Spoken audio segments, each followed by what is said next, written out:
So just first of all, can you give us an update on the injuries and the head turn instead of a walking wounded by the end yesterday? Yeah, there was a few.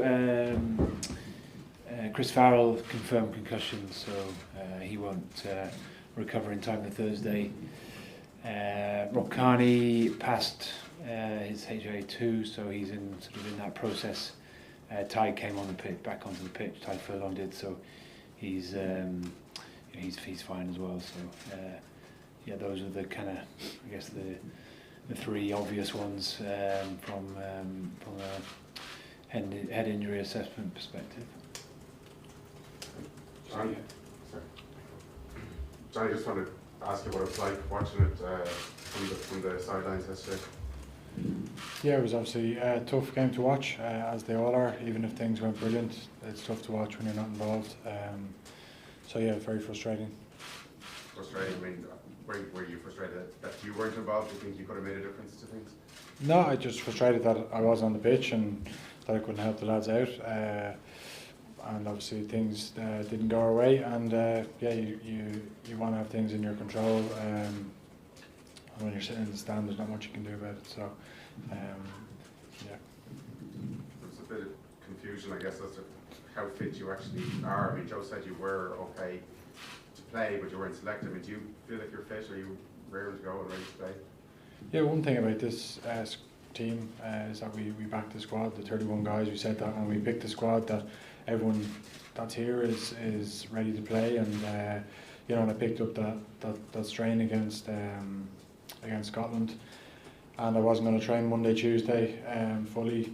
You know, the preparation time is so short in a 6-day turnaround that you know, the guys made the decision to sit with this one out. So look, you want to play every game, especially in a World Cup, but hopefully I can pay back, you know, the squad with a good performance this week and next and beyond, hopefully. From your perspective, where did it go wrong for the lads yesterday? There's lots of things. We had a look at it this morning. You know, it's very early to look at things. Normally we wouldn't do that straight away, but you know, with the short day 5-day turnaround this week, we felt we needed to sit down and talk about a few things, and just it wasn't one thing. You know, discipline was obviously a big thing that we don't normally do, and we seem to get, you know, any marginal decision was we were on the wrong side of it,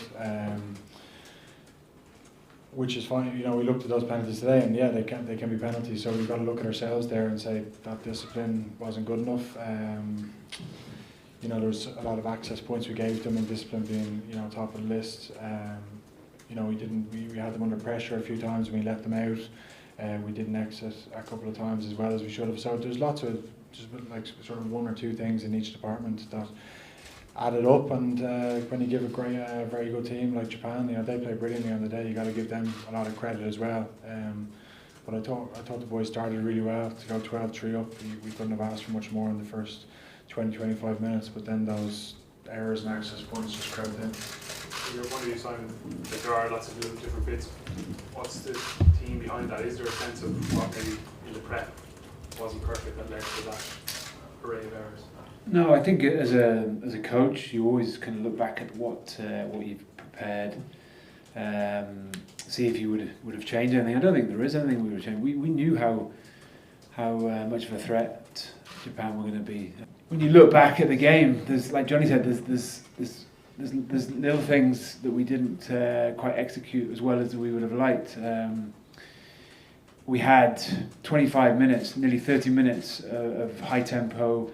You know, good territory, good possession, and we were, you know, we were ahead on the scoreboard, and I think we could have been further ahead at that stage. But and then for sort of between 30 and 40, and then 40 and 50 after the break, we lost two lineouts, one just inside their half, and they got 3 points off the back of that, and one on the goal line, and you lose the chance to build more momentum, build more pressure, and I think that's you know, that was probably the frustration more than anything. That, you know, I think, like Johnny said, they played well, you know, and we knew that they would come out the blocks, and we knew that they'd have threats across the park and they'd stretch us, And I think when we had the ball for that first quarter of the game, maybe that first third of the game to 30 minutes, we actually were in control. We're in control of the scoreboard and in control of territory and control of possession. And then we dropped off a little bit, and unfortunately that's when we just let them back into the game. They chipped away at 3, 6, 9 points, and then obviously they got ahead sort of reasonably early in that second half, and we weren't able to then either get field position or hold on to the ball for long enough to put them under enough pressure. So, like Johnny said, there's little things. It's not, I think you'll always look at yourself first, and certainly look at the areas that we can get better and control. And I think there's plenty of those things. Frustrations around other areas of the game, which sometimes are outside of our control, but we need to make sure that we're better at what we can control.